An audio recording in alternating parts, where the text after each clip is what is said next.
We have Pastor Palmer Askew of the Church of the Highlands in Daphne to do our invocation, and Commissioner Jeb Ball will lead us in the Pledge of Allegiance. Thank you.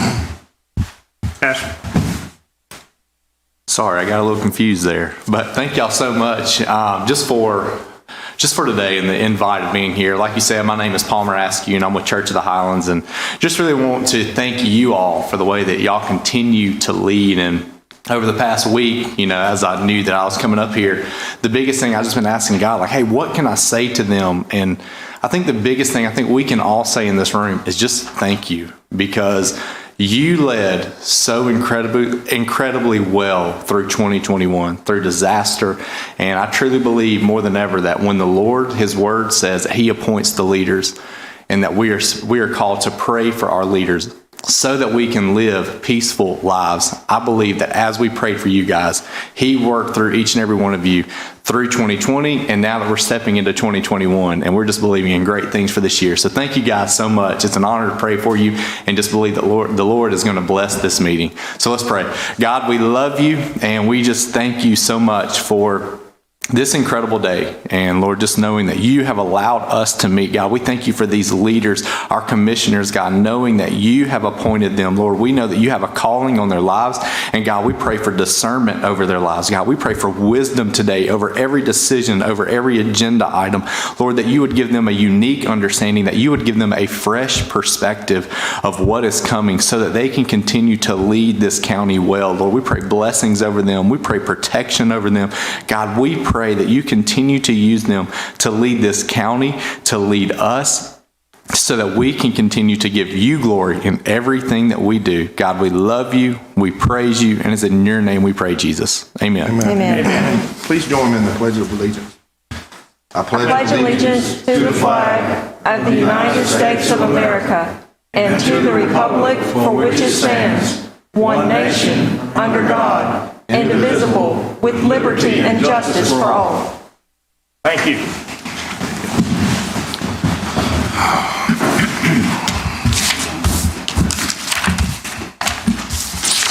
To begin with, let me share something with you here. As we have public hearings, all individuals wishing to speak must fill out a speaker request form. Speakers are asked to limit comments to 3 minutes. Groups are asked to select a spokesperson to speak on behalf of the group, with time allocated to the spokesperson being limited to 5 minutes. Supporting documents for the agenda can be viewed in the file ID link of each item. Revisions to agenda items or supporting documents made after the initial publication are denoted as with an asterisk. The public may submit comments or questions to the County Commission by email or by telephoning 251-937-0264. Sometimes we just need to review the protocol and the steps so it'll be the best use of everybody's time, particularly yours. Wayne, if you would, lead us into our meeting, sir. Good morning, Commissioners. Thank you, Mr. Chairman. The first item on the agenda this morning is the administration of oath of office of Teddy Faust, Revenue Commissioner, by Judge Harry Doleave, Judge of Probate. It's yours, Judge. Thank you. Good to Very see you. good.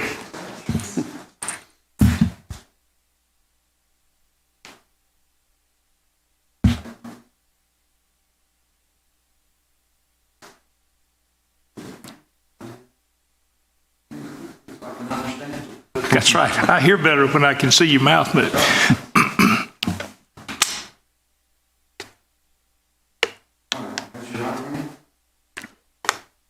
Repeat after me. I, say your name. I, Teddy J. Faust, Do solemnly swear do solemnly swear that I will support the Constitution of the United States that I will support the Constitution of the United States and the Constitution of the State of Alabama, and the Constitution of the State of Alabama, so long as I continue as long as I continue citizen thereof, a citizen thereof, and that I will honestly and faithfully that I will honestly and faithfully discharge the duties of Revenue Commissioner, discharge the duties of Revenue Commissioner, the office upon which I am about to enter, the office of which I'm about to enter, to the best of my ability, to the best of my ability, so help me God. so help me God.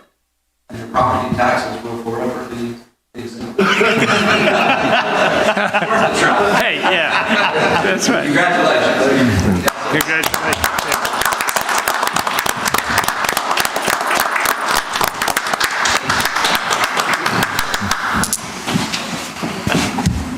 Thank you. I don't have a speech planned, but I do want to tell you I look forward to serving at least 6 more years. I don't know what's after that, but it's been a pleasure working for the people of this county. We work hard. It's amazing to me the work that we get done. If you look at our property records online or anything, we're always where we need to be. Most of the time. But anyway, I do look forward to serving the next 6 years, and I appreciate all that you do. I appreciate our citizens, and I really appreciate our employees. They do a phenomenal work. So, thank you. Thank you. Thank you, Teddy. Mr. Chairman, next on the agenda is the adoption of the minutes from the January 19th, 2021 regular meeting. Mr. Chairman, I'll make a motion that we adopt the minutes from the meetings of January 2021 regular meeting. Second. Got a motion and a second to adopt the minutes. All in favor signify by saying aye. Aye. Unanimous? Yes, sir. Mr. Chairman, now moving into the agenda items. The first 2 items are under administration. The first item is BA1, Ono Island Water and Sewer and Fire Authority Board appointment. Mr. Chairman, I make a motion that we approve item BA1. I'll second the motion. All right, we've got a motion and a second to approve item BA1. Any discussion? Hearing none, all in favor of that approval signify by saying aye. Aye. Unanimous? Yes, sir. Mr. Chairman, next item under administration is BA2. This is the Tortuga Man Tri-Hearts Duathlon 2021. As you may recall from the work session yesterday, there was some discussion about this, and we did request that someone from that organization be here this morning. Is anyone here on behalf of the triathlon? Right here. Yes, sir. Please come forward. If you would, please identify yourself for the record, please. Yeah, my name is William Smith, and I'm part of the board, vice president of the club. So I'm the main author of the safety plan, so here to answer any questions you have. Okay. What is the safety plan?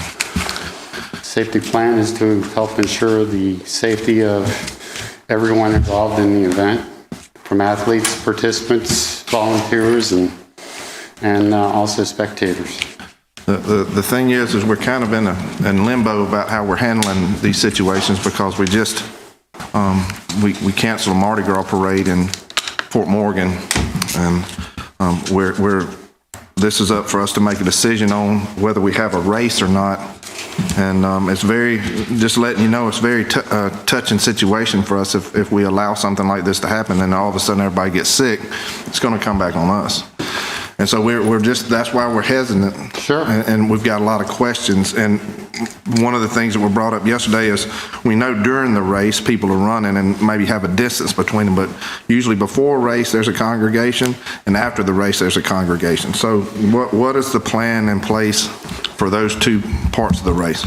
Well, part of what we're doing is it being a 2-mile run, 11-mile bike, 2-mile run.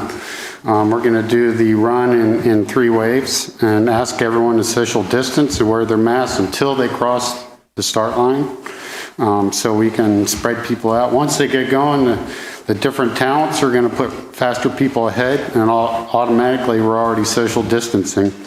I can add, there is a USAT requirement for running at least 13 feet back from the person in front of you, or at least off to the side, and I can add that to the safety plan as well. But automatically we're already social distancing, and as I said in here, we are doing this in accordance with the USAT safety plan, which is USA Triathlon. The bikes are going to be spread out such that nobody's going to be within 6 feet, and being a draft event, the bikers are automatically already three bike lengths apart. And then once you get into the run, everyone's going to be even more spread out. So, and we're going to have signage throughout the area. There's probably 4 acres there, and we're going to ask everyone spread out. Hand sanitizer. The only time we're going to have drinks is bottles of water at the finish that only the athlete and a volunteer with gloves and mask will put on the table. So we're taking great strides to put on an event that'll get people out of the house. We're outside, and we just feel like we can do it safely. How many participants are you expecting? We're going to limit it to 60, which is small. 60, okay. Yeah, we originally were planning 100 to 120. I just want to make sure that we adhere to the social distancing, and, Yes, at all sir. possible when you can mask, but, because, this COVID virus is deadly. I understand. And we just want to make sure that, that you're protecting your people as well as, the general public. So, and I just, that's our thing right now. Yeah, I understand. With the And safety. you can see that I put quite a bit of time into this. Yeah, and we're trying to follow as much as we can the Sure. CDC guidelines like everyone else is. And sometimes it's a little hard, but we're doing our very best, and we just want I to, understand. try to do that, But Well, just to make a comment, it's just like getting kids back to school. People who enjoy this type of event are looking for a little relief to get out and compete and have fun as well. And being the area that we picked, there's plenty of room for people to spread out and stay well more than 6 feet apart before as well as after the race. I have a question. You mentioned 60 participants, but there will also be others there. Is there a way to limit that so that your crowd doesn't grow? We put in the plan that we ask that any participant only bring one spectator. So we'll have volunteers, obviously, probably 15, 20 volunteers, but they're going to be sanitizing and making sure people stay apart, and obviously making sure that the people are at turnaround, and so they're going to be spread out already. So we're probably talking, there's plenty of room, like I said, 4 acres out there for people to separate and stay apart. Mr. Smith, Yes. this event, what's the date of this event? March 13th. March 13th. So we're kind of just around the corner. Yes, And sir. obviously your organization's put in a lot of time and effort. Yeah, we Our- canceled it from last year and moved it to this year. Okay. At the same time of the year, March of last year? About the same time, yes, sir. Okay. Have you ever had it later in the year than March? We considered it last year, but of course, that just kept getting postponed and postponed further. Sure. The reason we did this is it's early in the year. We expect that triathlon season will start in the spring, and people will be more involved in other events. And that's why we're not doing a swim event. We're just doing a run, bike, run. Okay. And help me out, I should remember, but I don't. The postponement last year was due to what? COVID. COVID. Do you feel like, does your organization feel like that COVID is in any different status than it was a year ago? I think people are obviously a lot more aware about what they need to do to stay safe, and they know the importance of masks and social distancing or physical distancing. So I think that is where the country has improved, is that, we're not as ignorant as we were last March. People realize what they need to do to stay safe.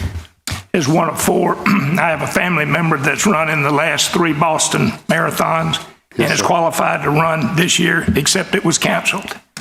And I guess from my perspective, I would like for us to propose to y'all to maybe look at postponing it. I don't know how late in the year you can still do it when we get into our hot summers. But as it's been stated, the COVID circumstance is different, but I'm not so sure it's better. Our awareness is more intense, but how we handle it and what we do going forward is a concern for me, and I can't speak for my colleagues, but at the same time, as was mentioned, we dealt with a parade in Fort Morgan. All the cities have canceled or postponed events out of abundance of caution. Mm-hmm. And so if we should choose to ask you or to not grant this, I hope you'd understand that it's not anything against the organization or the event, but it's about the safety of our citizens. I understand that, and that's why I'm encouraging that you do approve it, because it is an outside event. We're not massing along a parade route. Even the runners and the participants are going to be spread out such that they should be safe. But that's my opinion. Obviously, y'all have your own, and I know you need to do what's safest, but I feel like we can put this event on and be safe. All right. Can I ask? Yes, sir. Brad, we talked yesterday about possibly doing some kind of legal waiver, a hold harmless agreement that this group would be willing to sign that would take any liability off the commission. Is that something that's still on the table that we could do? Yeah, we could absolutely prepare something like that, and generally speaking, I like to require that they have some form of event insurance for that day, or specifically for any speaker. So if the commission decides to allow, then we could absolutely prepare a document that, I guess you represent a club, is it a 501c3? We do have a 501c. We do have an insurance document that we've already provided. So you're an actual entity. Yes, sir. We're not just somebody we call a club. We do have bylaws and. Probably, we could also ask all the participants to sign something. That's right. That would be a little more just cumbersome, but it'd be a cumbersome thing to do it, and they would have to identify us on behalf of any of the. Would y'all be willing to fill out something and sign something that you, as the 501c3, would bear the full responsibility of anybody's health? Do I need to answer that now? Because I'm only one person in the club, and that's typically something we would have to vote about. Well, I mean, we've got to vote on this today, and that's a big factor in my mind, even bringing this up for a motion. So, do you have some other club members here? I mean, No. No? Okay. It would have to be the board that would vote. I mean, you could ask us to postpone this to 2 weeks away, if that gives you still enough time. Well, we're right in the crunch of things and trying to get people signed up, and that's one of the things that we don't want to do is have people physically signing things. We do everything online. All the sign up is online for the very reason. Well, we can take an electronic signature. Okay.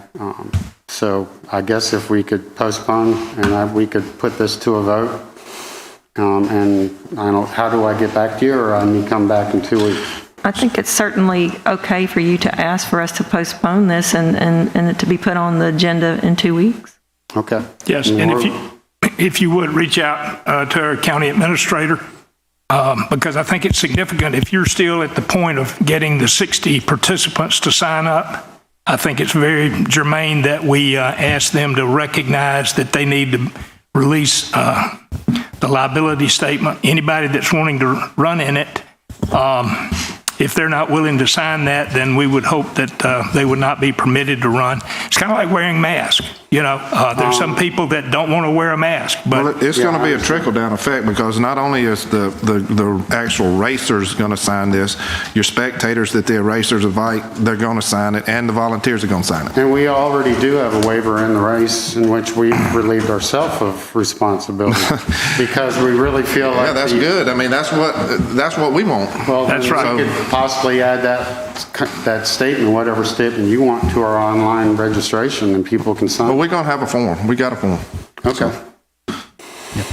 But, so I need to go back and get a vote, and then, No, just ask us to postpone it for 2 weeks, and we'll pull it off our agenda. okay, and then do I contact someone? Yes. and- Yes, sir. And we'll get the vote to him? So is that your request? Could we do something on their contingency of them getting it? We could. I mean, you could have a motion to approve, subject to Subject to them getting that agreement signed. If they don't get the agreement signed, then it's, it's not, that way, if they want to still have it on the 19th, they can still have it. And, well, let's see, yes, is it? 13th. The 13th. And if they want to still have it, they got to make sure that they get that done before they can have that stuff. I'll make that motion, Mr. Chairman.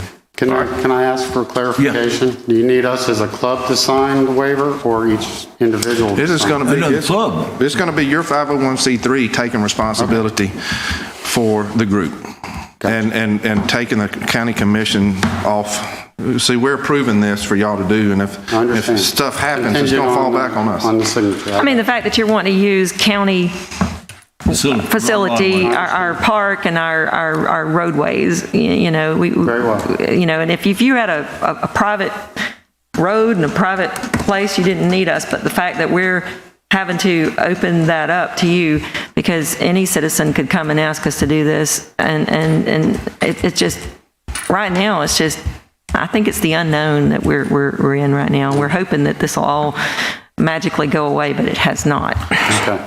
So what we're about to do is we're going to make a motion to approve this with the contingency that you get the paper. That way, we don't have to come back. I understand, yes. And you can just start sending stuff in, and it's already going to be approved once that stuff comes in. So, Okay. Mr. Chairman, I make that motion. All right. We have a motion. Do we have a second? Second. Got a motion and a second to approve this contingent upon meeting the stipulations discussed. Any further discussion? So I need to get his contact information. Give us just a second. No further discussion. All in favor of the motion signify by saying aye. Aye. Opposed, like sign. It does pass. And yes, sir, you would need to reach out to the county to make these things happen in a timely way. All right, sir? All right. Any other comments? No, sir. Thank you for your time. All right, thank you. All right, thank you. Mr. Chairman, next on the agenda, we have BC1. This is Archives and History. As you may recall from the work session discussion yesterday, the commission requested that we make these events tentative for now. And so the word tentative has been added to the agenda item, and obviously we'll bring it back to you as we get closer to these events for your approval at that time. But again, the word tentative has been added to the schedule for the Archives and History public outreach events for 2021. Very good. Mr. Chairman, I make a motion that we approve item BC1 as stated with the attachment that it is tentative. I'll second the motion. We've got a motion and a second to approve BC1 with the tentative added. Any discussion?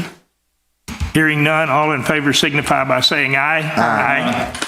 Well, may I make a comment on that real quick? I think we need to also, if we have, like, we're doing this other one, if we have another, like the, let's see, is it the Kiwanis Club? You know, we need to make them do the same thing with liability. Exactly. I agree. Everything, let's keep it all the same, that way, you know, it's. Right. I mean, it's about doing the right thing, hopefully the right way, and we're not playing favorites. We need everybody to follow the protocol. Because some of these events are, you know, kind of ours, but we need to follow our own rules. Felicia, you're here. Is there anything that you'd like to add on this particular topic? If you would, please come to the podium. Thank you.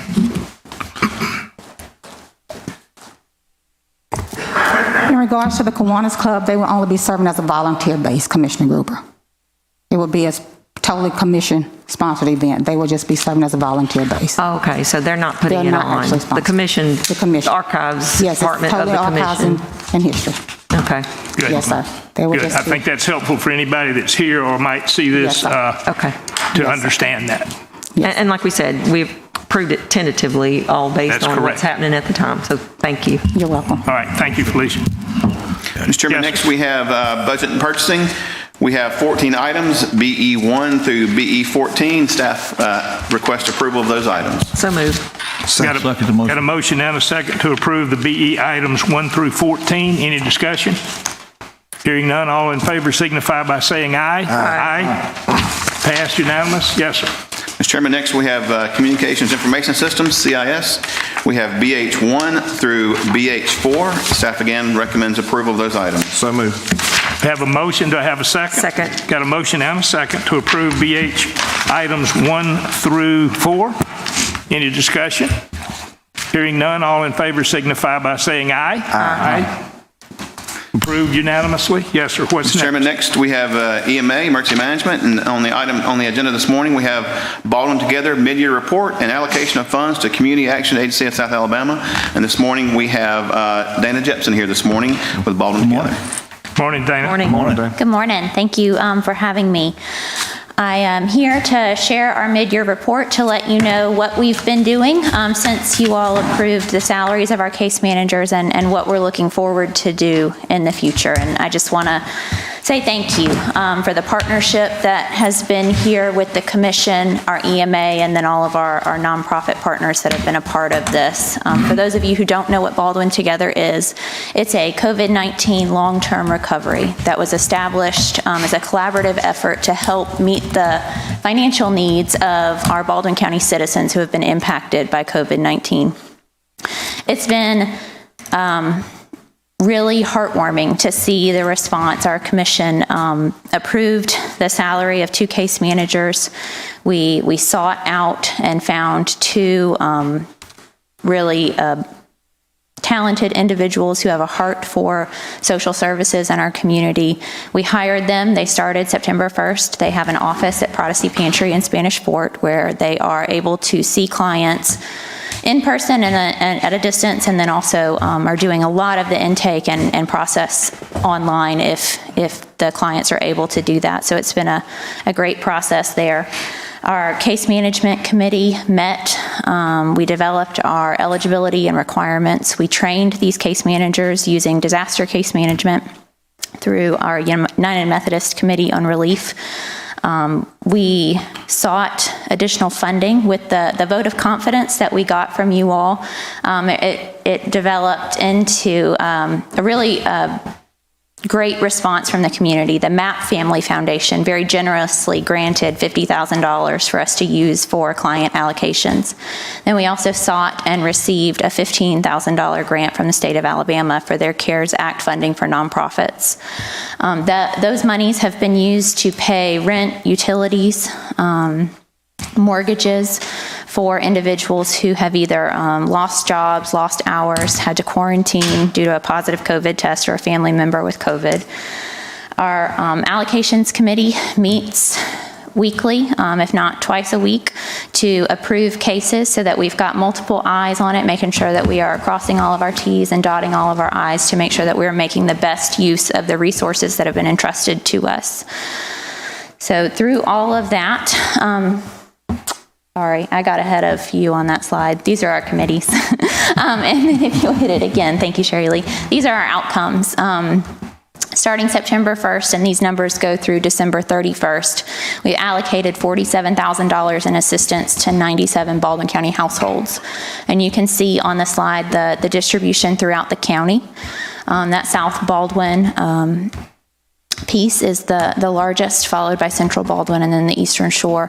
But we do have clients that this is where they live, not necessarily where they work.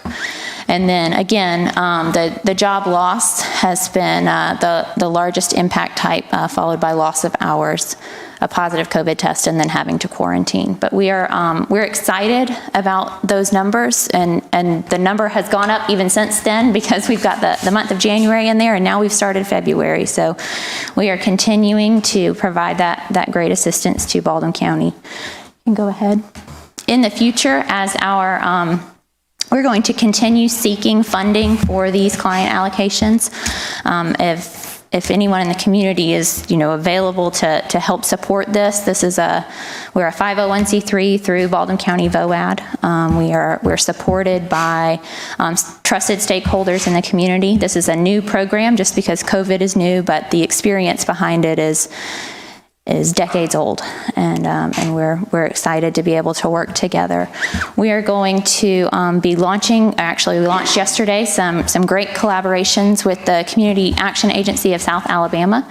They have received significant CARES Act LIHEAP funding to assist with utility assistance, and our case managers have been trained in their intake process so that they're able to help allocate that funding for our Baldwin Together clients. We're also going to begin partnering with Family Promise of Baldwin County. They have received the CARES Act ESG, which is the Emergency Shelter Grant, to help with rental assistance and homeless prevention. So through these partnerships, these other organizations who have received larger pots of CARES Act funding, we're excited to move forward. We're excited to move forward with the emergency rental assistance grant with the county, and it's been great. This the vote of confidence that we got from you guys really opened a lot of doors, and we're excited. You know, when we talked back in July, we were hopeful that after 6 months we'd be wrapping this up,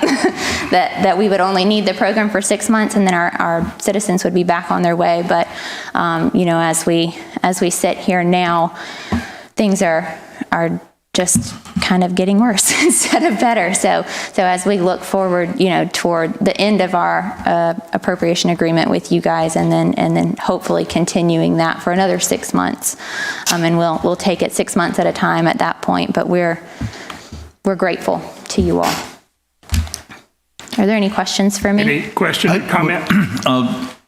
As I mentioned yesterday, you're also asking for that 6-month extension in this. If I may. In this thing too, so, right? All right. We can do that at another time if needed. Yeah, we just need to approve it. That's why, you know, it terminates in July, so we need to get it before it terminates. You know? Well, I mean, that's what it's for here. Yes. Because there's a cost involved. I want to make a comment. I was going to make a comment too. I just want to say that I know we were all hopeful that we wouldn't need to continue at where we're at now, but I'm so thankful that you guys were able to get this going and get it started when you did, when things weren't quite as bad as they maybe are now, and just so thankful that we have people that, like you said, this is not new to social service and that kind of thing, but decades of experience. That is so reassuring. Thank you. And Dana, I just wanted to say, you know, when we started this out and we had our reservations and we made you do a lot of work to make up the difference, and you did that, and we appreciate that. And keep as Commissioner Davis says, keep turning over rocks and looking under them and stuff like that, because there's people out there that's willing to help, and I'm proud that we're partnering with y'all and that you figured this out, and I'm happy the way the direction is going. So thank you. Thank you. I concur with all the statements my colleagues have made. I want to ask you as a closing comment or remark, if you would. There are people in the audience here, but then there'll be people that'll be watching us or are watching us. I think it's significant for us to recognize that sometimes people are proud and they're either embarrassed or hurt by their circumstance, but this is a program that's designed to help people. And Absolutely. we want to make sure that if you know of a neighbor, a family member, or somebody you know that could benefit getting this helping hand, tell them how to reach out, either by a phone number or email address or something like that, because we're all in this together, folks. And 2020 was tough, and there's no guarantee that 2021 is going to be a lot better. But when we're doing these kinds of things, it can make it better a household at a time. So if you would, whatever your closing comments might be, but I would hope you would tell everyone how to reach out to help someone, either themselves or someone that they know. Thank you, Dana. Thank you for that opportunity. Yes, this program is designed, we wanted to break down any barriers that any individual may have for seeking assistance. We know that you know, losing income is losing income, no matter what your income was before. And that there are a lot of households in Baldwin County that have never had to seek assistance before, and we're trying to make that ask as easy as possible. And so individuals can reach out by calling 251-424-1506 or sending an email to baldwintogether@gmail.com. Again, that phone number is 424-1506. And if I may, I'd like to share another opportunity for our Baldwin County residents. Along with our VOAD doing this long-term recovery, we're simultaneously operating another long-term recovery for Hurricane Sally disaster assistance for homeowners in Baldwin County who have unrepaired damage from Hurricane Sally. We have assistance available for that as well. And that application can be accessed on the United Way of Baldwin County's website. All you have to do is Google United Way of Baldwin County. They have a link for Hurricane Sally long-term recovery, and that is available as well. And we just want to make sure to get that word out far and wide, because we know that there are still a lot of homes that are damaged in our county, and we want to make that available to our residents. Very good. Thank you. Thank you so much, Dana, and tell all your team, including all the volunteers, that we're all in this together, and we're going to make things better. And it may just be one step at a time, but we're going to take those steps. Thank you. Mr. Chairman, I make a motion Yes, to sir. approve BK1. Second. Got a motion and a second to approve BK1. Any further discussion? Hearing none, all in favor signify by saying aye. Aye. Unanimous? Thank you, Dana. Thanks, Dana. Mr. Chairman, next we have environmental management. There are 3 items, BL1 through BL3. Also, we have a presentation for the gas to energy project at the Manatee landfill. Mr. Chairman, if that's appropriate, we might handle that under administrator comments. I believe they just arrived, but we'll do that later with the presentation. But for now, we're asking approval of BL1 and BL3 through BL3, Mr. Chairman. So moved. All right, we've got a motion. Do I have a second? Second. Got a motion and a second to approve BL1 through BL3. Any further discussion? Hearing none, all in favor signify by saying aye. Aye. It's unanimous? Yes, sir. Mr. Chairman, next is finance and accounting. We have one item. It's Resolution 2021-47, annual tax levy. Mr. Chairman, make a motion, we approve item number BM1, the annual tax levies for Baldwin County. Second. Got a motion and a second to approve BM1. Any further discussion? Hearing none, all in favor signify by saying aye. Aye. Passes unanimous. Mr. Chairman, just as a reminder, we had a typo on that. That has been corrected. The correct resolution will be for you to sign. Very good. Thank you. Do we have any on that item there, BM1, do we have to do resolutions on each one? Do we need to make that notice? I mean, Mr. Chairman, my assumption. Each one of them, because there's several, if I'm not mistaken, there's several of them, ain't it? There is, this is how it was presented to us, and my assumption is that Okay. we can do this one. Okay. I think this is typically how we've done it in the past as well. So if there is an issue, we'll certainly bring it back to the next meeting, but I don't anticipate any issues being there. All right, sounds great. Mr. Chairman, next we have highway. We have BN1 through BN13. And again, a reminder on BN13, as we discussed at the work session, the project number has been corrected in that item. But again, staff request approval for the highway items BN1 through BN13. So moved. We've got a motion to approve the items BN1 through BN13. Do I hear a second? Second. We've got a motion and a second to approve those items. Any further discussion? Hearing none, all in favor signify by saying aye. Aye. Mr. Chairman. Passes unanimous. Yes, sir. Mr. Chairman, next we have juvenile detention. There we have one item, BO1. This is Department of Youth Services Part 1 and Part 2 grant subsidy agreement for fiscal year 2020 and 2021. Staff asks approval of that item. Yes, sir. Ron, if you would, come to the podium, please, sir, and give us, as we talked about, kind of the Cliff Note version, but hit the highlights. And on the front end, thank you again for what you and your staff do. Yes, sir. Good morning, Mr. Good morning. Chairman. Good morning. I'll speak about the Alabama Department of Youth Services Grant Subsidy Agreement for fiscal year 2021. It's formula-driven. The subsidy is based on Legislative Act 20-168. The way it's broke down is into 2 parts. Part 1 allows $14,000 per county that we serve, and the counties that we serve are, of course, Baldwin. We've got Choctaw, Clark, Conecuh, Escambia, and Washington County. So those counties, that's a total of $84,000 for those. And the second part is based on the 2010 census. It's 0.2 of a penny per person in the surrounding areas that we serve. So that is totaled $71,310 for a total of $155,310. So that second part's based obviously on the 2010 census. So I'm looking for, the 2020 census. That should bump up significantly. Okay. All right. Any questions or comments from anyone? Okay. All right. Mr. Chairman, I'll make a motion that we approve item number BO1. And I'll second that. We've got a motion and a second to approve BO1. Any further discussion? Hearing none, all in favor signify by saying aye. Aye. Passes unanimously. Ron, please do pass on to your people our sincere appreciation, and for the people in Baldwin County to realize that that net that you just described goes well up 100 miles north of Mobile. Yes, sir. And so it's a big territory. Maybe not a lot of people, but they're just as important as we are. Yes, sir. Thank you very much. Thank you, Ron. Thank you. Yes, sir. Mr. Chairman, next is personnel items.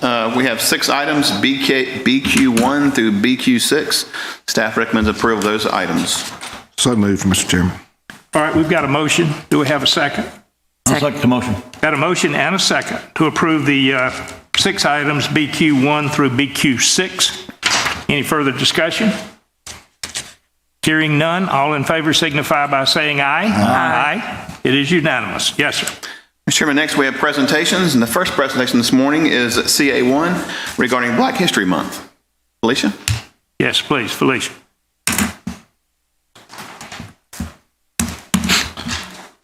Good morning again, Commissioners. Good morning. Black History Month, we all know, is an annual celebration of achievements by African Americans and a time for recognizing their role in U.S. history. This morning I have with us Tracy Brown, who is going to be presenting to us the importance of why we should celebrate Black History Month. And I'm going to give an introduction of our speaker. Mrs. Tracy Brown, she's a native of Vicksburg, Mississippi. She's a graduate of Jackson State University from Jackson, Mississippi, where she acquired her Bachelor of Arts degree in English and a Master of Arts in Teaching English. Upon graduating in 1993, she began her teaching career in Foley High School. She later transferred to Daphne High School. She had taught in the school system for 26 years before retiring in 2019. She is also an adjunct instructor at Coastal Alabama Community College, and she currently serves in that role. Before retiring from the Baldwin County Public Schools, Mrs. Brown became the executive director of the Ruff Wilson Youth Organization, Incorporated, in Daphne, Alabama. She currently works in this capacity. Through this nonprofit entity, her staff and she cultivate the minds of young people in Daphne and the surrounding areas through year-round development programs and education, social development, recreational, and cultural activities, thus creating an environment of empowerment and enrichment for these future leaders of society. Tracy Brown is a member of Macedonia Missionary Baptist Church in Daphne, where she participates as a Sunday school instructor, choir member, and a youth counselor. Through her church's affiliation with the First Eastern Shore Missionary Baptist Association, she has served as the district youth director for over 6 years. Moreover, she is a member of the Baldwin County Alumni Chapter of Delta Sigma Theta Incorporated, the Baldwin County NAACP, and a board member of the Seeds Educational Foundation of Daphne. She is the proud mother of 1 son, Cadet Hamilton Baker, USMA West Point, and she enjoys reading, writing, cooking, and speaking. She also has a special place in her heart for the elderly and the young people. Tracy depends upon her faith in God, daily meditation of the Word, and her constant prayer to guide her in life and her relationships. First with her Lord and Savior, and then with others. She truly believes that love conquers and covers all. Your speaker, Tracy Brown.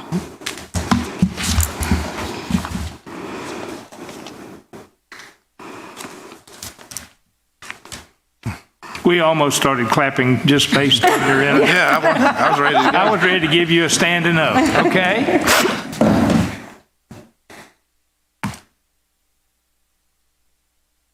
If I may,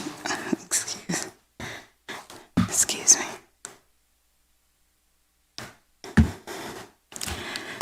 To the Honorable District 2 Commissioner and Chairman Joe Davis III,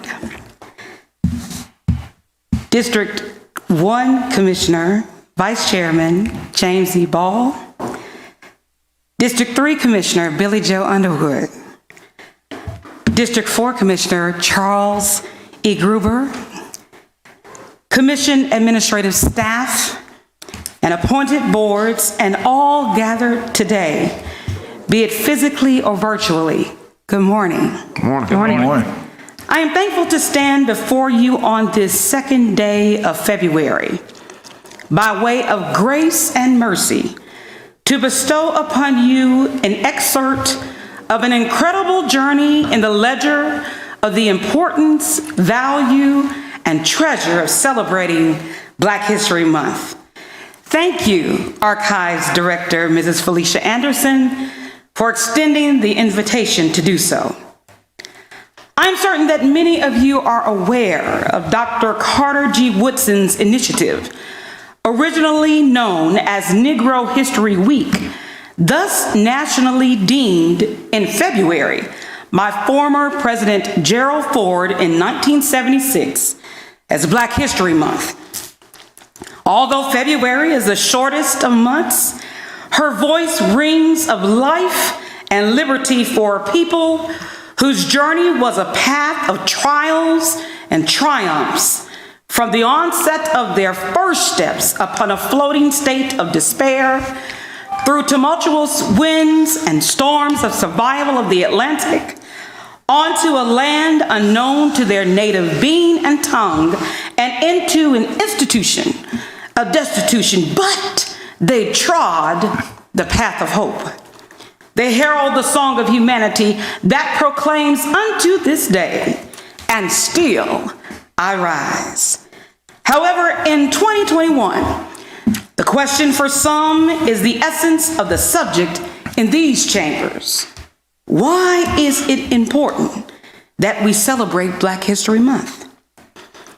Upon receiving the topic of discussion for this moment, I channeled some former colleagues' minds of diversity concerning this idea.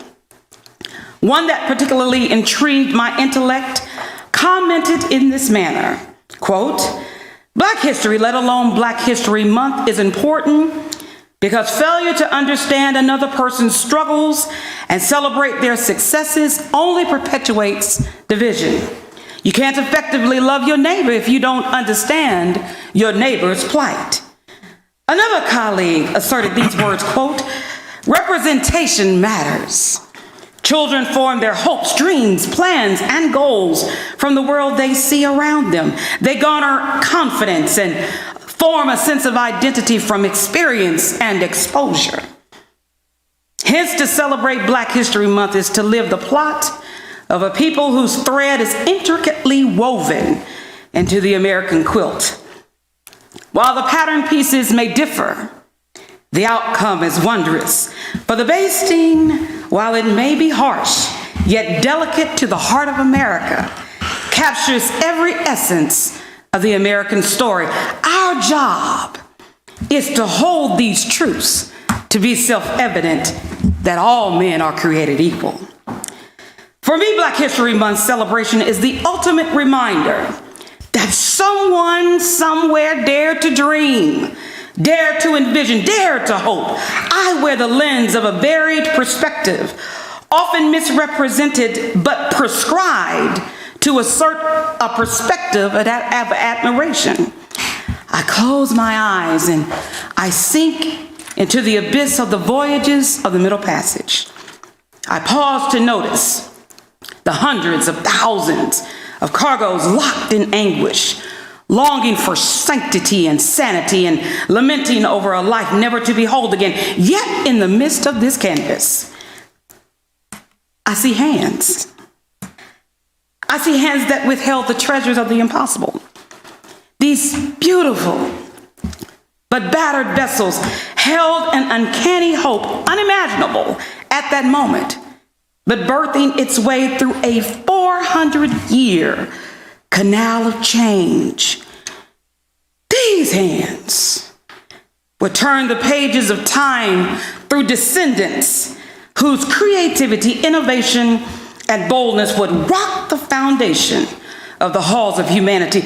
These hands would remember the 60 million and more lost to the waves of the Atlantic, the ones whose original names were lost, whose native tongues were null, and whose natural climate would shift their adaptation to survive. These hands that I see visualize a once forsaken brotherhood, but ushered into the cathedral of justice, the assembly of other hands from diverse hues, and resounded the epitome of the American hymn, "This land was made for you and me." These gracious hands, these mighty hands, these wondrous hands rocked the cradle of millions yet unseen, and sang the lullaby of don't give up, don't quit, for your best is yet to come. I embrace these hands and I caress them with care. I seal their grasp with my whole heart, because as I lift my head, I see myself in their eyes. I see my colleagues in their eyes. I see an America whose stories of her children, be it a genre of poetry, prose, or plays, rest upon the epilogue of lift every voice and sing, till earth and heaven ring with the harmonies of liberty. Let our rejoicing rise high as the listening skies. Let it resound loud as the rolling sea. That harmony must have clarity, character, and compassion. That harmony recognizes every component of the chord of the American truth. That harmony celebrates when others celebrate, rejoices when others rejoice, and even mourns when others mourn. Dr. Woodson sought to provide America with a prescription of inclusivity she desperately needed to ensure that someone would read the story scripted by hands who sheltered the facing of the rising sun of a new day begun. Let you march on till victory is won. To celebrate Black History Month is to not only commemorate the trials and triumphs of Black Americans, but it is to also journey through the revolving door of acceptance, aspiration, and accountability of the words of America's forefathers, we the people. Hence joining brothers and sisters of this land in a picnic on the lawn of integrity, reconciling on that beautiful quilt and acknowledging that the hands that thus helped to create it, I am a product of those hands. And I am proud to be Black. And I am proud to be an American, for our best is yet to come. Thank you. Very good.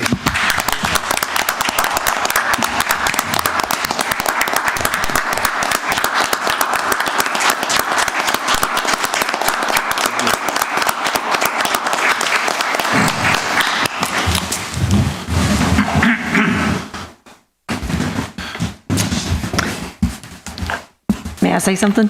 Yes. Oh, thank you Yes. so much. I mean, when you just started speaking, I get chill bumps because God has given you the gift of a great orator, and thank you. I can only imagine you use it for him as well. I do, and God bless all of you, and thank you for all that you do for the county. Thank you for being an intricate part of this American quilt. Thank you so much. Thank you, Mr. Brown. Thank you so much. Thank you so very much. Clearly spoken from the heart and the mind, and we appreciate that very much. Thank you. Felicia, you put on a pretty good show, lady. That's impressive. That's impressive, and we all need to take that to heart. Yes, sir. Going forward. Do we need to adopt item We need to- CA1? Yes, sir. Yep. Well, I'll make a motion, we adopt item number CA1. I'll second that. We've got a motion and a second to adopt the Black History Month. Any other discussion or comment? Hearing none, all in favor signify by saying aye. Aye. Proudly, we did that unanimously. Yes, sir. What a great speaker. Thank you, Felicia. Mr. Chairman, the second presentation has been postponed. It was a highway presentation. We'll do that at the next commission meeting. Next thing on the agenda is administration, and we have one public hearing. This is DA1. This is case number LV-20010, alcohol license application for Hurricane Bait and Tackle, doing business as Hurricane Bait and Tackle. Mr. Chairman, we also have one speaker signed up to speak, Mr. Jack Perkins, on behalf of Hurricane Bait and Tackle. When it's appropriate, we do need to open the public hearing and close the public hearing. All right. And we can call him in between those two items. All right. Open the public hearing on case LV-20010, the alcohol license application for Hurricane Bait and Tackle, LLC, doing business as Hurricane Bait and Tackle. And is Mr. Jack Perkins here this morning? We'd like to speak. Yes, sir. Yes, sir. Mr. Perkins, if you would come to the podium, sir.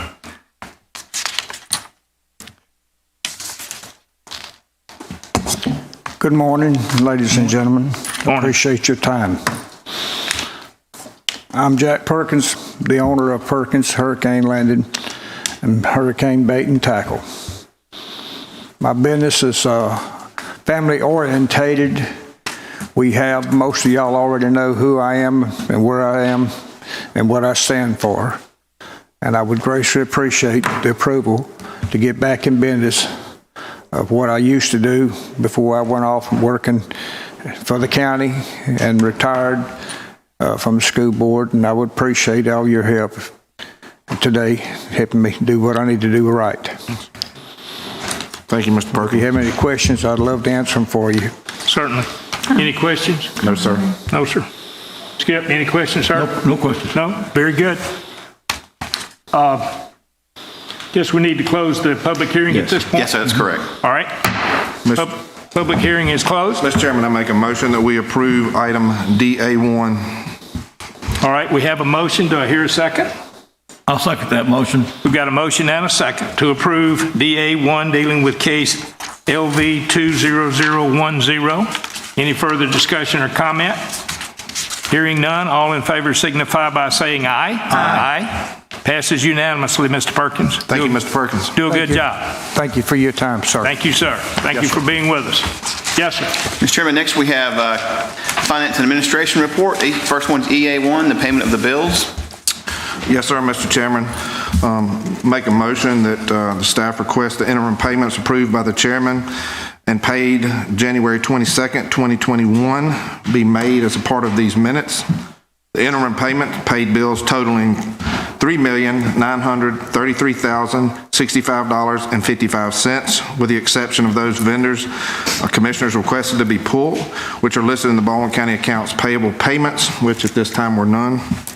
Of this amount, $572,262.78 was paid to the Baldwin County Board of Education, and $37,215.42 was paid to the Gulf Shores Board of Education for their portions of the county and sales use tax. We have a motion. Do I have a second to that motion? Second that motion. We do have a second. Second and a motion. Any further discussion or comment? Hearing none, all in favor signify by saying aye. Aye. It's unanimous. Mr. Chairman, the next item is EA2. This is the notification of interim payments approved by the clerk treasurer as allowed under policy 8.1. Staff recommendation is as follows. Make the attached interim payments made by the clerk treasurer totaling $2,003,948.52 and make that part of the record of the minutes, please. Mr. Chairman, so next items we discussed in the work session that did not require action today. So that brings us down to commissioner requests. All right. Do we have any Hang on just a second. Hold on. So what about the Bratz thing? We will bring an item back to... We're going to bring that one back to? Yeah, Okay. yes, to All right. put the details behind that. Yes, sir. All right. I have no requests, Mr. Chairman. All right. Any requests from my colleagues? Is Terry still here? Is she going to talk to us about? She is. We're going to bring up the presentation under admin, but we can do it now if you'd like it, whenever you go. Oh, we can wait. Okay. Okay. So we have no request. We move on. Are there any addenda? No, sir, there's no addendum. So now we're to administrative report. Is that correct? Yes, so that's correct, Mr. Chairman, and I'd like to invite Terry up and with her group regarding the gas to energy. Oh, I was talking about the litter thing. She can say that. Oh, I'm too. sorry. I'm sorry. She can do both? She can. Hey, Terry, before you do that, if you don't mind, just make a quick announcement about the litter. I am. I'm going to talk about the debris real quick. I'm going to talk about the litter, and then I'm going to introduce my friends that I have with me today. Good. First thing I wanted to just kind of remind the citizens is we did begin our final pass for debris removal. It started yesterday, February the 1st. So everything needed to be to the curb by then. They're going to be working through the same process they've been doing. They kind of work in grids and they clear that grid. We will go behind them as the county and make sure that we're happy with the work that they did, and that will be a complete clean. So it'll be the stumps, the leaners, the hangers, and the right-of-way debris. Just a reminder, they're also doing the, sorry, I can't breathe. They're doing the appliances and white goods from the 1st through the 14th. So if you still have those that you need to get out, make sure that those are to the curb too. That's a little bit different crew, but just wanted to make those two reminders. I wanted to To just compliment Crowder Gulf, to date, they've picked up just under 4.3 million cubic yards for us. It's been a very daunting task, but, you know, in about 5 months, I mean, that's incredible. And to see where we were at in September to where we are today, it's just been very impressive. And thank you to them and Tetra Tech for all the work that they've been doing. I did want to mention the litter. We were blessed. The commission started their new litter contract. We had to outsource that with the Department of Corrections not allowing inmates to be checked out. So we started that on January 4th. During their first month of cleanup, they did collect 9.2 tons of garbage off of our roadways. So I'm very pleased that we're able to start cleaning up those roadways again in Baldwin County. Yesterday during the work session, Billy Joe had mentioned just a spring cleanup for the citizens to participate into. I reached back out to Alabama PALS. That is the group that does the coastal cleanup. They are planning to do the Don't Drop It on Alabama spring cleanup. It's going to be for the entire month of April. They said we should start seeing literature and the marketing materials start coming out next week. And then we should be able to have all of our they provide trash bags, they provide brochures, anything that we'll need for that event, they actually provide that to us. So we should get all that back by March the 15th. And so I'm looking forward to hopefully working with Sherry Lee so that we can start promoting that to the citizens after I get that initial material out. Did I forget anything? Sounds good to me. I'm excited. Oh, yeah. Very good. Perfect. All right, so the presentation that I have for you guys today, the County Commission, back in 2019, we let out an RFP for just a beneficial reuse of the landfill gas, so that's mainly methane. We put that RFP out, and our recipient or the awarded company is AEP, Renewable Fuels. And so today you guys approved a contract with them for the landfill gas rights agreement, and then also a ground lease at Magnolia Landfill. I invited them today just to come and tell you about that project, tell you what it's going to look like, what it's going to mean for the county, the benefits that it's going to bring for us. I don't want to steal their thunder. I'm going to let them talk. Tony, are you going to do it? Sure. Yeah. Okay. So this is Tony Irwin. He's the president and CEO, and he's going to do the presentation for you guys. Yes. Thank you, Ms. Graham. And I'd like to just express our appreciation to her for her leadership and supporting us and helping us get everything to this point. Honorable Chairman and Commission, thank you for the opportunity to be here today. Like she said, my name is Tony Irwin, and in the back of the room, maybe David can come up and join us in case there's any questions. But we are from American Energy Producers, and what I will just kind of recap what Ms. Graham had just mentioned, that we are developing a landfill gas, what's called an upgrade, gas upgrade project at the county landfill, the Magnolia Sanitary Landfill.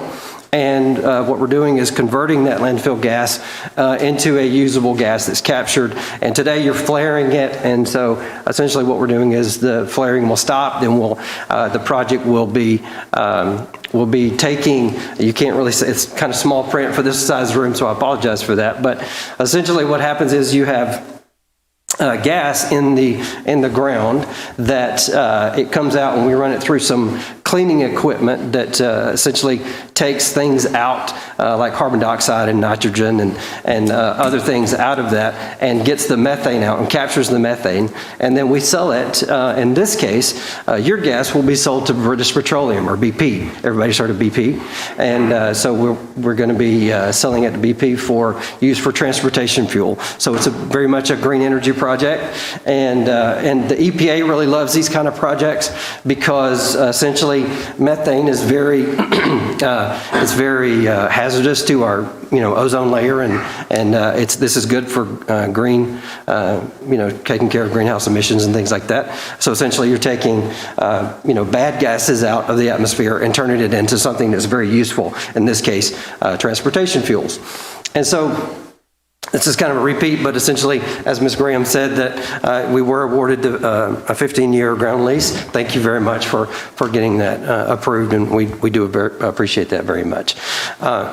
And so the financials, as far as what this means to the county, that essentially you're looking, in the ballpark starting out around $600,000 a year to the county in revenue. And, it has over, at the lifetime of the project, you're, looking north of $10 million of return to the county for taking this, and doing this green energy project at the landfill.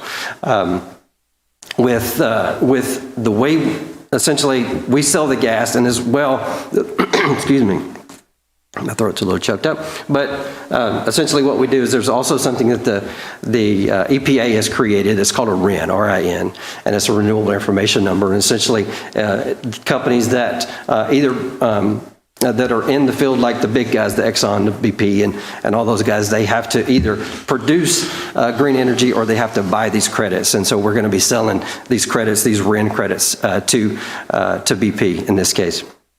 And so that's kind of the story what that little pathway goes. But and we're happy to answer any questions for you about that. But it's really kind of boring. Essentially, the landfill gas project, it's the way it's going to look. There's going to be a small building on the landfill. All the equipment is going to be inside the building, and then coming out of that, where we clean the gas, then it's going to be going into a pipeline that connects to Riviera Utilities. And we were just meeting with Riviera yesterday, trying to finalize some of the final details about the pipeline itself. And so that is pretty much the last remaining item. All the funding is in place for the project. And essentially, as soon as we finish all the final pieces with Riviera and what needs to happen for the pipeline, then we'll be ready to go. And then we'll be able to, before I talk about the timeline, this slide really, to kind of give you an idea, it's equivalent of removing, almost 3,000 cars from the road each year on what's going to happen, from the math behind the MMBTU per year that's changed from flaring to producing this greenhouse gas. So it's a very friendly project to, as far as green energy project. I'll skip over that slide because it's just some details about some specifics on the pipeline and things. But the timeline, essentially the way it looks as far as the timeline is, as soon as we finish with Riviera, the funding is ready, the debt providers, the equity providers is all ready, and we've got all of our engineering ready to go. It's just a matter of finishing with Riviera, and then we'll be off to the races, and potentially, if we can get this done within the next, the closing for the funding done in the next 30 days, then the plant could be in operation by the end of the year. And then just quickly about our team, there's over 60, this is just a short list of projects, but our team has been involved in over 60 landfill gas kind of projects around the United States. And so really that's this is our contact information. Are there any questions? I want to be brief. Are there any questions that I can answer? Is this one of the first ones in this area? It is. I don't mean just Baldwin County. I'm talking about regionally. As far as we know, this is the first RNG project in the state of Alabama. Awesome. There's about over 70 in the United States, but as far as the state of Alabama, we believe this is the first one. I've told Terry this, and I get to actually say it on live feed. Back in November, had opportunity to visit my niece who lives in Cincinnati, Ohio, and we passed by this humongous thing, and I looked over there and I'm like, what is that? She says, that's Mount Rumpke. And I'm like, what is Mount Rumpke? Isn't that what your garbage can says out in front of your house? And she says, yes, it's like the company. It's like, that's their landfill, and that's who does that up there. And so me, the Curious George kind of person I am, I'm riding in the car, thankfully, don't have to drive while I was on visiting, and I'm like Googling Mount Rumpke, and I find out that after I'd had conversations with Terry, and she'd been trying to explain this landfill gas recovery kind of thing to me, and I found out that I just passed by the largest landfill gas recovery facility in the entire world. And I'm sitting here going, we're going to get something, not that big, but we're going to get something kind of like that in Baldwin County, and it just, I don't know, it just made me happy. So it's a great project. I had to share that. Sure. I probably would have never even paid attention to that big, huge mountain of solid waste that was over there. So thank you. Yeah. Are they still doing carbon credits for this? and one time, they were, if you did something like you could get so many carbon credits. Will this help with that? Yeah, there's something called LCFS. David, you want to address this? But this is not a carbon credit project. Those are other types of projects that the carbon credits are for. This is a RIN project. Okay. So it's an AEP RIN project. Oh, okay. Answer that especially. Okay. All right. This is great. This is something what we've been looking for years trying to figure out instead of just flaring it in the air. I mean, it just makes good sense. One time we even thought about trying to run it through a generator and run it through some electric lines. But that was the most expensive way to do it. Plus, it was all the regulations. We could not do it. Yeah, yes, sir. You're exactly right. Those generators I didn't really talk about it on the previous slide, but that is one of the other options of taking this landfill gas, and that's what there are many projects around the country that do that. They take it and instead of turning it into like we're doing, turning it into a transportation fuel, they turn it into electricity through what's called a genset system on the property. Yeah. But that's a different type of project. Well, I'm looking forward to y'all working with y'all on this project. Yes, sir. Yeah, and the governor, David, just remind me that the governor is aware of this project. Governor's office at least is aware of this project. Great. Sure. And so, but thank you once again for the opportunity to speak to you, and we're, as always, we're here to answer any questions. If you would, not only the people in the audience here, but this is recorded, and there'll be other people watching either later today or at some point. And I'm kind of simple, but I'm hoping that the statements I'm about to make, you'll say exactly. This will actually make the air better. This will make it safer near the dump sites, for the lack of a better phrase. And we're going to be taking something that's been just escaping and putting it to good use and generating revenue for the county. Is that essentially yes, sir. An accurate statement? Every one of those are exactly true. That's exactly true. Very good. Like I said, you were flaring the gas, which is just, for those that don't know, that means you're burning it off. Just going and it's going into the atmosphere. And so, with taking it and then cleaning that gas before it and using it for transportation fuel, then when it gets combusted as a transportation fuel, it uses much less, it's much less harmful to the atmosphere than just the methane itself going into the atmosphere. So very good. It's a great, yes, all that you said was very true. And kudos to Terry Graham and her team, because this is another example of Baldwin County. As we get bigger, let's get better. And the way we do things, if we need to change them, we change them. And this is a great example of an improvement, both for air quality, people that live near the sites, but also puts a few nickels in the pocket so we can provide services for our county. Thank you very much. Thank you very much.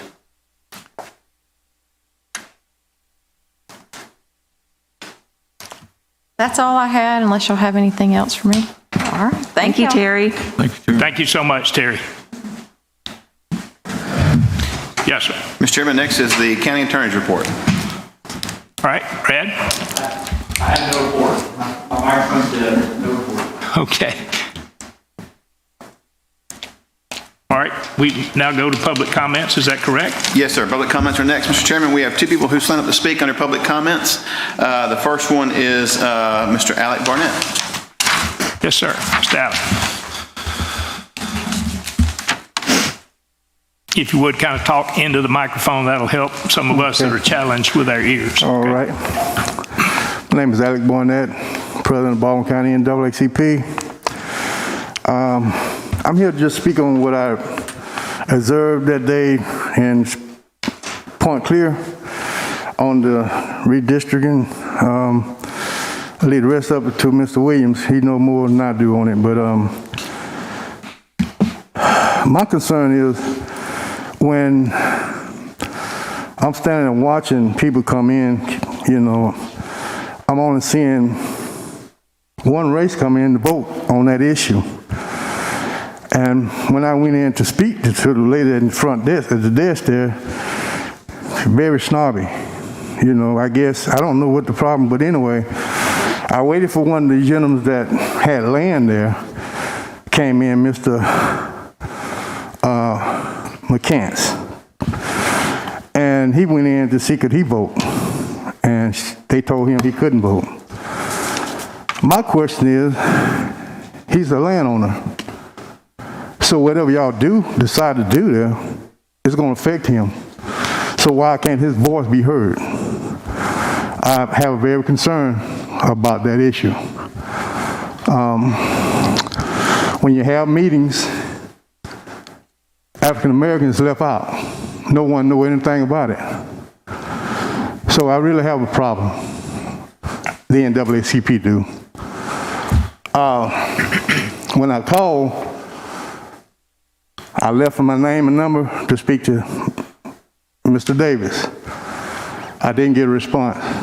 So I thought about it. I said, well, he came to my Freedom Fund banquet, and I think I got his cell phone number.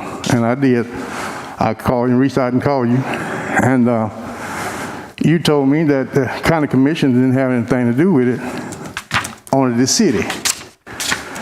Well, county commission is the overseer of the city, in my view. Might be something different, but in my view. And when people have something to do for redistricting and stuff, I think the county should have a say in it. And I don't think I got a right response. And to move on, when I called to speak with Ms. Underwood, I left my name and number. I haven't got that call yet, and it's been 3 or 4 months. So in the future, I'm just asking, you're county commissioners. You say you're going to be willing to talk to your citizens. So why did we don't never get a call or nothing to discuss? I just want to remind you, you're county commissioners, not for your friends and neighbors. You're county commissioner for the whole Baldwin County. So if I'm a taxpayer, I think you should take some kind of consideration to at least give me a call back. I'm very concerned about when you get left out when you're a taxpayer. But I'm gonna leave that to the other issue, to Mr. Williams. But I had one other question. On County Road, this is another issue. On County Road 24, you got a guy coming there with some land, bought some land. It's very junky. What can y'all do about that? Last I knew, thank you, Mr. Goober was over to District 4. Yes, I am. Where at on County Road 24? There's 2 separate 24s. I'm on the west County Road 24. I can throw a rock to County Road 55. Okay. And lastly, the people before me, could I get a copy of that thing you're talking about the landfill? I really appreciate it. Thank you. Do we have others? Yes, to sir. Mr. speak? Chairman, the next speaker is Mr. Willie Williams. Mr. Williams? Good morning. Good morning. Morning. My name is Willie Williams. I'm president of the Baldwin County Martin Luther King Celebration Committee. I was born in Point Clear. My property is at 17420 Confederate Road, where my daddy, his brother was born there. My grandmother was born there in 1899. That's Point Clear. Point Clear's family. Because I cried last night because I'm taking phone calls from citizens in that community and citizens everywhere. Had a lady call me Saturday just boring down crying because of the blatant discrimination against our community. I apologize just getting the letter from you because I've been back and forth with information to our partners. And, public is finna come into that area, public of Point Clear, on Greeno Road and Old Battle. So why are we pulling into this? And I think I talked to one of the gentlemen that signed it last night, and he was going on about We didn't know. We turned it over to the county.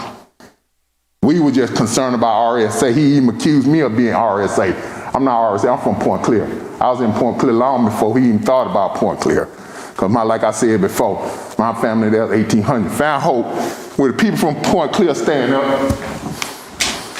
and the rest of them is over there. This is our home. This is our grandparent. We've been there before any of these other folks there. And as the lawyer said, your county staff did a poor job of this proposal. Simply because Commissioner Frank Berger and the past county commission tried to stop this. Because in sending him information, I had to pull up email going back to last time it was on the agenda where it got defeated 80%. And Frank Berger got mad, very upset about it. And he and the legislative delegate sent me email about trying to change that stuff the way it be the voting precinct.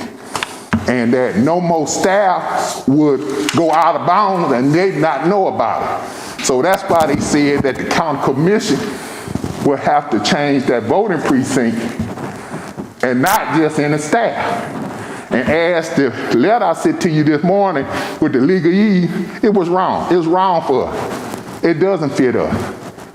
That community, as I told the folks up in Lakewood, that's our community, that's our home, that's family. If you got a concern, and as our partner said, if they wanted to zone Lakewood, they could do it. But they didn't have no right to pull us into that. No right to put in other people's property up into that. That's why I said in my email to you, I think some people need to be fired like last time. Because if you got a property, will you like someone pulling you up into something with you not knowing about it, voting on it, that affect where my nieces can have that property, that we've been there since 1800? You know, and the past county commission tried to deal with this, try to set up legislative delegation. But someone went back though and sold these people some food gold. Zoning is good for certain places, but not in there. It's too much density up in there. All the growth is out there on Greeno Road. So why, and our partner said, why did they want to pull y'all in there unless they want to move y'all out and try to flip property in there? And you know, in our community been written about. This is what happened Hilton Head, South Carolina. It was a black community there, it was a resort community, they pushed the blacks out. And this is what we did about it. We don't want it. We ask you to rescind it. If Lakewood want to do it, that's fine. Y'all got the power to just do Lakewood. But the other people out there in the community, we don't want it. We come here today to tell you and get to the bottom of this because the past county commission tried to stop that, and we don't want it. I want my niece to have that property. I want my great nieces to be able to stay on there. I think this is just horrible. I think me having to tell this to people outside of this community about this, and like they said, only 18 black people voted on that proposal that day. And them was people we called. And the people who were here, like, we happy. But we're going to sit down after this and make up a plan to save our community for the rest of our generation. Because this is horrible. It's if you wanted, like I told the lawyer, if you did it the correct way, this proposal would have lost just as badly as the other proposal. So somebody purposely went in there and gerrymandered it to be able to play the vote on against us. Because if you'd have would in there and put voting district 10, it would have lost horribly. And probably would have had a lot of people who got more land that would have just came out. But I'm here today to urge you, and like I said, I apologize, because I just got that early this morning, to just stop this insanity. If them folks, other folks, but we don't want no part of it. Thank you. Thank you. Thank you. Thank you, Ms. Williams. Mr. Chairman, that's all the speakers we have signed up to speak this morning. All right. I think it's incumbent upon us to make sure that the facts are spelled out clearly. And with that in mind, Brad, could you come and lay the groundwork for what we have done and how we did it and why we did it based on the legal positions. Thank you, Mr. Chairman and Commissioners, and appreciate the comments. And after the work session 2 weeks ago when this issue came up, my firm went back and kind of reviewed the process of what happened. And let me kind of lay it out for you and for the viewing public so that the process is understood and what really powers y'all have and frankly don't have in this process. So prior to 2010, the Baldwin County Commission was required by law to divide the county into planning districts. And they were permitted, back then, the county commission was permitted to alter the districts as necessary to affect the purposes of the law, but only prior to a petition to hold an election. So in 2010, the legislature, not the county commission, the legislature of Alabama changed the statute. And zoning at that point became, in Baldwin County, more of a citizen-driven process, even more so than it already was. And so for those of you who aren't familiar, because I wasn't either until I became a lawyer, but most counties in Alabama don't have zoning at all. We only have zoning because the legislature passed a very specific statute that only applies to Baldwin County. And the legislature has amended that statute from time to time. And so after the 2010 amendment, the way that a planning district was set up changed. So it's the code section is section 45-2-261.07. And under that section of the code, a party seeking to file a petition, right, not the commissioners, but a party, the people who live there, shall notify the county commission that they will petition for the formation of a district and the proposed boundaries of the district. So none of this begins with the county commission. It begins with people who live somewhere and say, we want zoning, we want to set up a planning district, and they come to the commission, they notify the commission that they want zoning, that they want a planning district, and they propose the boundaries. Now, and again, this is the legislature that set this up. Not a single commissioner here, except for maybe Commissioner Gruber, was on the commission in 2010, but the commission had nothing to do with passing this statute. We have to merely comply with it. So the county commission, once this happens, once this proposed district is submitted to the county is given a directive with regard to the boundaries under 261.07. The county, after June 1, 2010, it states a district shall correspond to a voting precinct or precincts, plural, in the county unless the county determines that the use of voting precinct boundaries is not feasible. So here, voting precinct 10 surrounds planning district 19. But the western end of voting precinct 10 is already in a different planning district. It's in planning district 26. And the northern boundary of voting precinct 10 is in the city of Fairhope. Much of it is municipal limits, dips down into planning district 10. So it wasn't feasible, plainly, to use that voting precinct because part of it's already been carved out by other things. You can't have both a county planning district and a municipality. The county has no ability under the law to zone inside municipal boundaries. So very clearly, we couldn't use voting precinct 10 because it's already been carved up. So the boundaries weren't feasible to stick with 10. The boundaries were proposed by the people seeking the zoning. And at that point, the commission merely takes the boundaries, tells the petitioners how many qualified electors live in the proposed district, and then they have to go out and get a bunch of signatures. They have to get 10% of all of the qualified voters in the district. Once they do that, it sets forth a chain of events where the commission, the only role the commission has at that point is verifying that the people who signed are actually qualified electors. And once they do that, and they do that in conjunction with the probate court, because the probate court keeps all the records of who is a qualified voter and where. And so once that's done, the petition is certified, and then the probate judge sets the election. The county commission doesn't set the election, the probate judge does. And then once the election happens, it either passes or it doesn't. And so the commission's role is very limited in this process. They certainly didn't seek to have Planning District 19 created. Anybody at any time who's not in a planning district can come and petition to be in one and can propose boundaries for one. And so we went through and looked through the process because there were some very serious allegations made at that work session.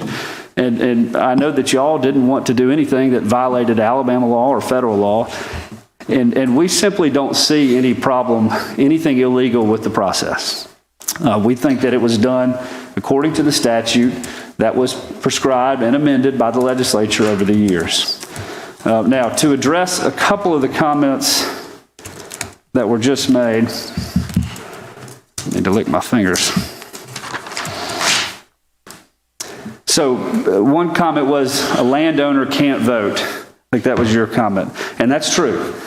You can only be a qualified elector in one place. You can't vote if you have multiple houses or multiple pieces of property. Under the law, you can't vote in both places. You can only vote where you are domiciled, where you are a qualified elector. That's not the commission's choice. That's the law. And they can't allow people to vote in two different areas. That's just the way it is. The meetings that were, the county didn't have any meetings regarding Planning District 19. The parties who were requesting it may have. I don't know if they did or didn't, but the county didn't have any meetings except for their regularly scheduled meetings where Planning District 19 was on the agenda and it was discussed, but nobody was invited or disinvited. It was noticed just like every other meeting. And that topic was put out just like every other topic is that you see today on the agenda. So there were no meetings sponsored by the county commission where people weren't invited. That's not their role in the process. That role is served by the people who are seeking zoning. The commission is not seeking zoning. The people who live there are. I understand not everybody wants it, but that happens in every planning district. There's some who are opposed and some who want it. So that was it. The elections happened. I know someone said that they would like it rescinded. The statute that's passed by the legislature does not have any method for rescinding a planning district. So if that's something that you want to pursue further, I think you'd probably have to do that through the court system because the statute doesn't allow them to hold a vote to say we rescind everything that happened because, again, they're not the catalyst. They're not the ones who seek and make this happen. It's the people who live in the proposed planning district. And so there is no way for them to rescind what happened. So while we appreciate the request and the desire to have it rescinded, there's no action they can take to actually do that. That would be legal. So that's just not something that's realistic under the law as it exists. I'm happy to answer any of y'all's questions, but we did look into it because this is a serious matter. And if you want to follow up, I'm happy to, or if I can answer anything else from anybody else. I have a question. Now, in my research, I have to disagree because I was able to get the number, both the total number and the racial breakdown in that district. He told it wrong because the voter registrar can read the letter, submitted an official document of who voted and the breakdown of their carved out district and their district. They did not meet the numbers because he's incorrect. They pulled the numbers out. The judge of probate told us that they did not request that because that carved out district wasn't voter precinct 15. If they would have asked them, they would have given them two numbers. The numbers didn't match because that group needed to collect, I think, 200 and some voters in order to have an election. Then everybody would get notified. Do you understand that they jimmed the numbers down to 700 voters? They cut it down to 700, so they only need to get with 70-some people. They barely got 70-some people. but voting precinct 10, which is outside, inclusive, because we have the data, that it was 200, I think it's like 2,300, it's like 2,000 some voters that should have voted in that election. So if they had got out and went door to door, we would have found out about it. Other people, we would have galvanized support and defeated that. So we submitted that to our partner, and I'll be happy to submit what we got articles, data, the board of registrar pulled it out, the judge of probate pulled it out, and it's a category on the record. This came from the request from here, because 700 people, 2,200 people, they pulled it out. So that's that I had to disagree with him. And the people that he said put forth this, they was only concerned about Lakewood. You can call them yourself. They say they did not have no idea that we was pulled into it. They said the county pulled it into it. So we got a lot of he say, she say stuff. Judge Probate Office said at the work session, that was told to them. That was not the voting precinct, and they could have pulled the numbers out. The people from Lakewood called up and said that they was only concerned about Lakewood. They didn't ask to pull us in. So as you read this letter, and these are from the top experts in voting rights and housing, it will tell you the true number, and the information I gave them was certified. So first of all, it did not meet the minimum numbers to have the election, first of all. And they said, again, that's why I'm coming to you, because this is what they call that a controversy. Because you saying one thing, but the evidence saying something else. So I'm not afraid of an election. We want a fair election. So if you want to go back to it again, we told that when they had the other election. If you want to go back and they collect 200 signatures, have an election, we will defeat it again. Thank you. Thank you, Mr. Williams. Brad, Yes, help for the good of the people participating here as well as anybody that'll be watching later on. Please go over again what the county commission is authorized to do. And if I make this statement, tell me if I'm completely wrong, somewhat wrong, or correct. We can only do, as a county commission, what the Constitution of Alabama and the legislature specifically authorizes us to do the way it's authorized. Is that reasonably correct? That's 100% correct. I mean, this is not a process that was adopted by the county commission. This is a process imposed on Baldwin County by the state legislature. So you have to, once certain things happen, you have to follow the chain of events set out in the statute.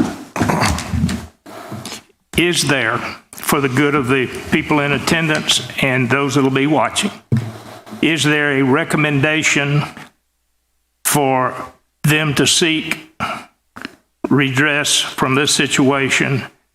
We can't make that as a county commission. Where would they go to seek to pursue this? I mean, if they want to seek to challenge the percentage of people who signed the petition or challenge any part of the election, that's something that would be addressed in the Circuit Court of Baldwin County. I mean, they have no authority to undo the process that was started. And so just like if you have an election contest under Alabama law, that's done in court. And so you would have to, if this gentleman wants to pursue his argument that he thinks the number of people who signed the petition wasn't sufficient, then that would probably be done in the Circuit Court of Baldwin County. And, you know, if a judge agrees with you, then it is what it is. But they can't undo what's been done. That's not how the statute is written. We're not asking them to undo anything. We're asking to go by the legal. A lot of people was not notified about the meeting, about the vote. And a lot of people who does vote was not able to vote. Yes, if we could, and we welcome you, if you would come to the podium and identify yourself, please, ma'am. No, I mean, the idea is to have it in a orderly and concise way to reference your time as well as others. Thank you, ma'am. My name is Mayor A.G. I live on A.G. Lane, and we're only asking to go about it the legal way. A lot of people who vote, who are registered voters, was not able to vote. We didn't ask them to overturn nothing. We just want to do it right. So we did not ask you to overturn anything. We want you to do it legally. Brad, would you please tell this kind woman that we did it legally? Well, we followed the law as it's presented to us. And if somebody that lives in a district wants to get signatures and petition us to go through the process, we can do that, but we can't pick and choose what we do because we're not authorized to do that. And I'm speaking just as one of four, but it's my understanding. Correct me, Brad, if I'm wrong. No, the planning district was established. The vote has already happened, so it's already occurred. Okay. So there is, when you say do it legally, it's already been done, and it was done in accordance with the statute. It might have been done, but the people was not notified correctly.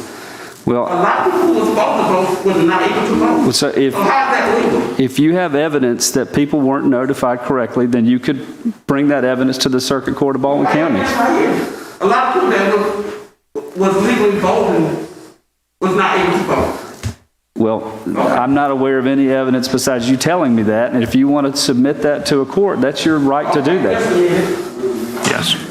I mean, I didn't see anything deficient in the notice that was provided, and I didn't see anything when I looked through the whole process that made this election invalid. But the election's already happened, so there's nothing left to be done. But I didn't see anything that was outside of exactly what the state legislature requires you to do. You keep saying you did not see anything. You might not have seen it, but the people of the community have seen it. You keep saying, I did not see anything. Personally, you might not have, but we have. Well, ma'am, if we could, we've asked our attorney to state what we can and cannot do in this process, whether it's something that everybody likes or nobody likes. It's not our prerogative to do anything other than what we're authorized to do the way we're authorized to do it. And if there's others that want to speak, that want to bring up a different point, we'll welcome that. But at this point, we're trying to make you aware of the limited access and participation that we can do. And Brad, did I state that reasonably correct? Yeah, I think if anyone feels and has evidence that what happened violated the statute, they are free to take that grievance. That's why we have a court system. That's right. I'm not aware of anything. I agree. I don't know you, so I don't know anything about what notice you personally received. But my review of the process, y'all complied with the statute. And anybody who wants to seek further grievance would really have to do that through the circuit court. Coming here there's nothing that they can do. They've done what the statute requires, and then everyone is free to contest anything they want to. That's your option. Mr. Chairman, you had an individual in the back row that's had his hand up for quite a while. Okay, I didn't see him. If we could, you'll be next, and then, sir, you'll follow him. That's okay. All right, I didn't see him back there signaling his hand. Yes, sir, do you have a statement you'd like to make, sir? I do. All right, please come to the podium and identify yourself. Joe, we got somebody that came in that's not a chair, and based on the guide, social distancing. Okay, let's pause a second. If you're not sitting in a chair, yes, if you would, please step outside, and then we will free up a chair. I believe we're doing that right now. But we're required to adhere to social distancing and the COVID requirements. Thank you. Not picking on anybody, but we're trying to do this correctly. Sorry about that. Yes, sir. Got 3 minutes. No, thank you. My name is James Black. My residence is 18674 Twin Beach Road. And I'm standing before you because, as this gentleman said, you followed the laws. You followed the statutes, the regulations. And I can appreciate that. We're a society of laws. And your commission is framed along the laws. However, there's also a question of ethics, right? In evaluating whether we did things correctly, we can say we complied, right? However, were we ethically going about our business is a question that I think is before the commission today. And And I think what you have here is a constituents of people who say it was not done ethically. The notifications were not proper. Although made, they're made untimely or not in enough notification for people to properly respond and be present for voting, or not understanding fully the consequence of this vote. Right? So there's a question of statutory, and I can appreciate that. But more importantly, I think there's a question of ethics, to which, whether it's in the council's or the commission's power or not, I think what the body here is looking for is the process to where do we go now to follow, to see if there was ethical violations that can be looked at further to say whether the statutes complied or not. So that's what I think is the question that's before you today is, ethically speaking, we don't think that this was followed properly. Statutorily, you could say it was. But now what? The circuit court. How does this constituents or body go about achieving that? How do they follow through on this endeavor? Can anyone notify the body? He can, yes, sir. Thank you. That's right. Thank you for your comments. And you'll be next, sir, in just a second. All right? Well, I completely disagree that anybody's ethical character is in play here. The only thing that is required is that the statute be followed, and none of this was put into action by the commission. This is started by people private citizens. The commission isn't driving this process. So to insinuate that there's some ethical issue with the county commissioners is completely uncalled for. The Circuit Court of Baldwin County is where any redress that you seek should be placed. You would hire a private attorney, you would ask that attorney what kind of case you have, and then you would pursue your case. I mean, the commission can't bring the case for you. If you want to contest an election, if you want to allege that there were legal deficiencies with what happened, then a court of law is where you do that. I've tried election cases before. You don't try them in front of legislative bodies like a commission, you try them in front of judges. So if that's the position you want to take, then you are absolutely free to hire a lawyer or do it without a lawyer and file a complaint in the Circuit Court of Baldwin County. All right. Yes, sir. You've waited patiently, so it's your turn. Got 3 minutes. Please identify yourselves. To the commissioners, I appreciate you listening to our grievances on this subject matter. I must say commend the attorney for what he's stating that is the law. And to those, whoever it may be, the county commissioner or those selected citizens that bought this form before you today, they was very successful at what they achieved and set out to do. And allegations, maybe, it's a lot of passion flying in here, because a lot of us are here and we witness a lot in that community. We grew up in it, we lived there, and it's hard for us to accept this change you're proposing to us. Some of us have been fortunate enough to know what this kind of change brings to a community. Others don't. And we've seen it. And we almost need the protection right now that the Native Americans have. We almost need some special attention here. Because see, the community I live in evolved out of necessity. Those that we're dealing with, however they came about, transiently wise, or climbed the social ladder to be where they are on the other side of the fence or through the gated communities. They came there by choice.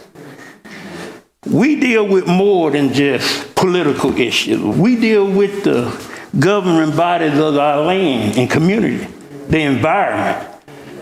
Because when most of us came down from our foreparents who lived in that area in quarters provided by the establishment, they bought land, sold to them by people that profit off of what they were selling them, what was considered no good land. Subgrade, below water table, you know, issues that now they are trying to take back in a manner of which that it's all come full circle now. And we're hanging on to it for what heritage we got there, our desire to stay there. And eventually, when the generation of us that are gone, there won't be none of us there anymore. There's no need for us there anymore. I remember when there was no one to provide services to this community but us. I shagged balls on the golf course over there after school, where others was privileged enough and privilege is the key word here. Yeah. We've been disenfranchised way before now. Yeah. I remember when they first let us go to the Fairhope Pier for the 4th of July. We couldn't view it from nowhere but up on the bluff on the outer edges. We've been on the outskirts of this society for a long time. Now the county has disenfranchised us. They have neglected us and threw us to the wolves before now. We're in an unincorporated area. We don't have the respect of Fairhope north of us. We don't have the respect of the county, no more than get a paved road every now and then upon request. But it's mainly only for the convenience of their revenue vehicles running over, such as garbage truck and the likes. I could give you a prime example where we're at and how disenfranchised we are. And this is not to form the argue who is or what. We need help beyond you guys. You're not qualified. You're not qualified to speak for us. You only qualified to interpret the law. We need help beyond this. We've been denied. We were selectively left out of the signature part of this thing. Yeah. And then we was only inclusive to make it legal and holding it in a time of a pandemic. You brought an election to the most vulnerable people in the community. You had it in a building where we had waged a war against this kind of stuff before. Yeah. Upon the completion of the build of that very building, we witnessed a cross burning in front of it. In my days, yeah. We witnessed this. So we're not scared of struggle. We're not scared of fight. We're going to be here until the last person stands. The thing of it is this. We've been reaching across the aisle and everything. When we bought this before we was inclusive with our neighbors. If these people consider themselves neighbors, and if this thing was something the commissioner thought would impact the community, be it if not but for employment, it was going to affect us as well. Yeah. What they claimed they were seeking protection from. But this was very much calculated, well thought. I must commend you, whoever. You did your job well. Yeah. You achieved what you did. You opened up Pandora's box. However you think you can close it, we won't go quietly with it. Wherever legal grounds we can fight it on, we will seek it. And it's going to be fair play for all, or not fair for none. And this is our goal. We'll be very passionate about it because we live there. We love that. It's easy to sit on the outside. You don't know the struggle of this people. I can take you to a site right now where you're draining one of these communities that some of these signatures come out of. And you zeroed it out and left an open ditch in the community that's already in the bottom, that's struggling. You provided utilities in one area and not in another. Yes. Strategically so that you got sewage on the upper end that would perk for a perk test, but you got municipal sewage not provided for the ones in the bottom that can't even get that. Yeah. You got gas running down one road, water up another. You move the avenue of which you're supposed to put sewage on the other side of the street because whoever did the boring would pick up more revenue by boring under the road. I know all of this because I lived this. Yeah. I lived this community. I watched it. We don't gripe all the time. Yeah. We're not that kind of people. Yeah. But when we know we've been strategically manipulated like this, yeah. It brings out our best. and the law don't have no protection for us whatsoever. The reason a lot of people that own land down there was concerned, they moved out to wherever they could get better. Some of them just ain't no more than a couple of blocks outside of what y'all maply drew up for us. Just barely out of it. Whoever cut this thing, they cut it well. They knew what they was doing. I never seen something more strategically done like this here than if a general was laying out a map for a battle and he got us flanked on every angle. You almost know who's able to vote. You didn't provide no means of absenteeism in the middle of a pandemic era. Yes. You set up the tally machine in the sanctuary, an area that the church don't even do any governmental voting concerning it. Let me point out that the county commission has nothing to do with the rules and how an election is done. That's done by the probate judge. And while I think you are touching on very significant points, we can't do anything as a county commission to address this. So if you could kind of wrap up your comments at this point, and I appreciate them very much. I honestly do. I appreciate it. I appreciate you allowing me to talk. I don't respect no more, don't expect any more than what we've gotten thus far. The respect is the key thing we was in pursuit of. We realized that we won't find it here. We'll try to seek it out as best we can. Certainly. And like I said, I appreciate the forum. I don't know who else have a comment they would like to speak on, but there's a whole lot of avenues here, and I'd say you must ask yourself. We only looking at what we got, and I would think you would struggle and fight for the same if you was in the shoes we was in. Try putting yourself in there and see can you have. We're not looking for no sympathy. A little bit of empathy maybe, but not no sympathy. I understand. So put yourself in there and see how we got to where we are. And the reason we're so fired and passionate about it, because it is affecting our livelihood. Certainly. And it is going to affect it. That's all I have to say. Thank you. Thank you, sir. Is there anyone else in the audience that would like to bring up a different point or an additional point? Please understand that repeating the same thing to us, we can only do certain things. And right now, what we need to do is focus on the commission's role, and then we will not in any way delay or suggest your next step. But based on what I've heard, I think it's pretty obvious. But that's just me as one person. And is there anyone else that has a different point or an additional point? Yes, ma'am. Please come to the podium. Do state your name, sir. I didn't get your name when you were speaking. Did I hear your name? Yes, sir. Oh, yes, Willis Baldwin. Okay, thank you, sir. Yes, ma'am. I'm Sheila Williams, and I live in Point Claire. What I want to say is,